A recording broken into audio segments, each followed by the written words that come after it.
looked great. Can she produce something in the 200? Can Melissa Jefferson Wooden take the slam again against the better 200-meter runners this time? We've had additions to this. Great race. Daryl Nita is one of our racers and knows that she really needs to step up here if she wants to get in amongst the big money. The Brit is certainly capable of doing that. Brittney Brown, medalist in Paris, medalist at the World Championships back in Doha 2019, running well. Wasn't as sharp in the 100 as she would have liked. Was Gabby Thomas close enough? She was fourth. Big favorite to win this 200. What happens behind her if she does win? Where do the others finish? How many points are they going to get?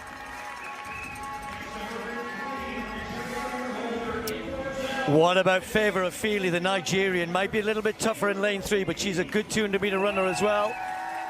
21.96. Not many get under 22 seconds. She's done it in her career and has already been pretty sharp this season. Jacia Sears, she's going to be in lane 2.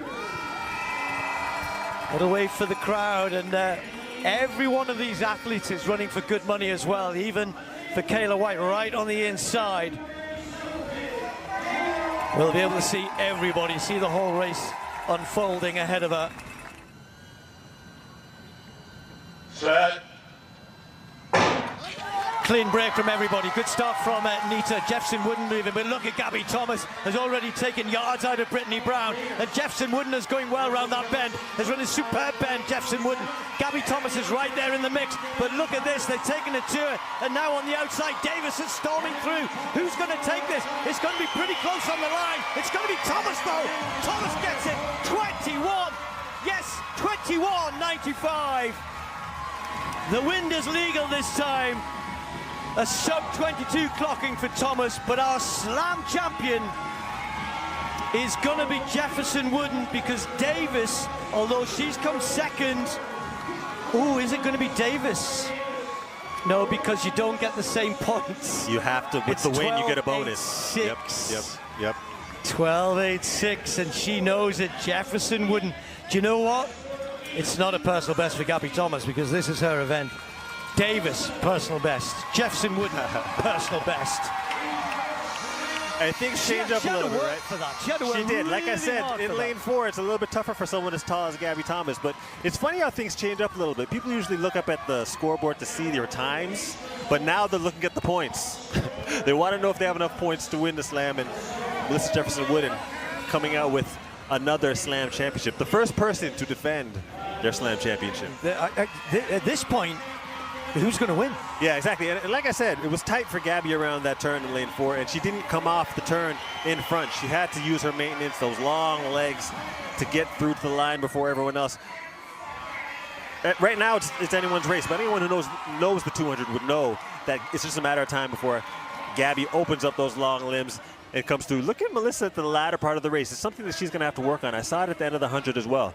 When she is getting to the line and needs to get there faster, she rolls her shoulders. She's not going to get the same extension and the same trajectory off of her stride if she does that. You know what?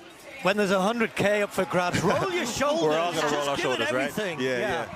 Doesn't matter. If the form goes, she's fighting for it. That's the point. I think she knew, because Davis came back, and all of a sudden she's under pressure, because Haddo Feely popped in there into third as well, who was charging in lane 3. Could have all been different anyway.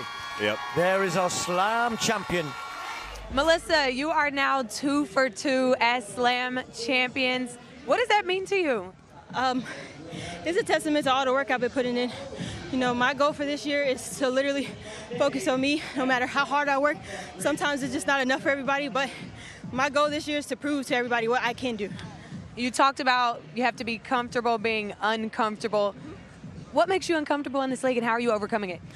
Just, you know, stepping out of my comfort zone. There's a lot of well-renowned and, you know, grounded women in the 200, and, you know, I'm not known to be a 200 runner, so I'm pushing the boundaries. I'm seeing what I got out there. Miami transformed into a battleground of raw sprinting power as the women's 200 meters injected a surge of adrenaline into the Grand Slam track circuit.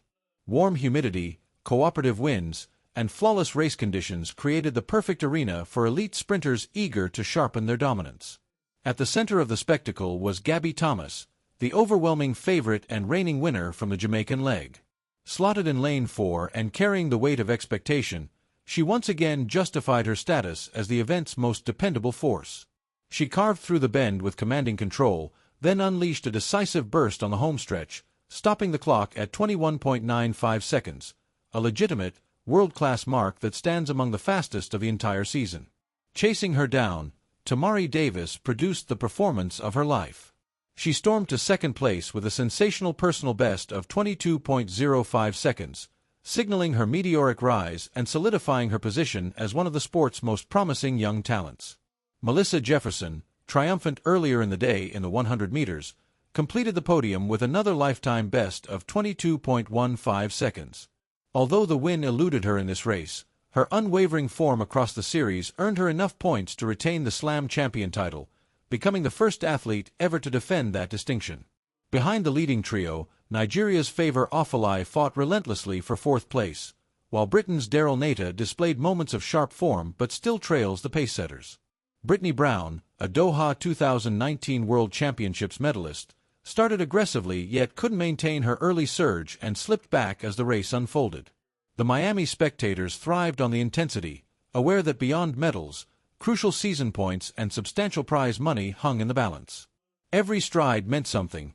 Athletes were not only chasing immediate glory but also calculating the larger implications for the series.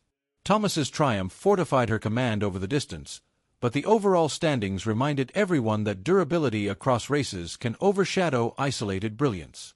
Reflecting after the race, Jefferson spoke candidly about her evolution. "The 200 isn't where I've built my career," she said, "but I'm learning to stretch my limits and redefine what I can do." Her mindset is clearly translating into consistent success. As the 2025 campaign builds momentum, Miami's dramatic showdown sets a powerful precedent for what's ahead. With the World Championships drawing near, the stage is being set for even more explosive confrontations. And while powerhouse names like Shericka Jackson and Shelly-Ann Fraser-Pryce were absent in Miami, the event still delivered a gripping display, reaffirming why the 200 meters continues to be one of track and field's most captivating races. The ripple effect of the Miami race will be felt throughout the season. Coaches, analysts, and fans are already dissecting every split, every stride pattern, every late surge.